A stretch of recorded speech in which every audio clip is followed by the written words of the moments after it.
ko, lagariya nakakuha na ko na dapat. Para matulog. Then, iyo ginbabad. Drum. May drum or ano nga, langgana nga dako, butangan yung sundrox magamay, tapos ibabad yun dito iyo, uhot, naging kuha. So, ang 12 hours, 12 hours iya. Tulog ito, pagkatulog, bawal naman tulog, pagkabang kaga, iyo siya, iyahaki. Oo. Then, patuloon niyo, hugasan niya ito niyo, ang iyo ginkuha dito, babad, mabaho mo siya kung garugasan. Ginugasan ko ni kanina, sa balay ng ginkuhan. Kasarya, era farm, hindi man na akong sister-in-law, ng brother-in-law, era ini dito, tuhot.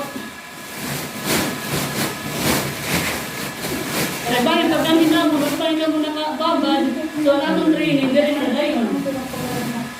So, sagad.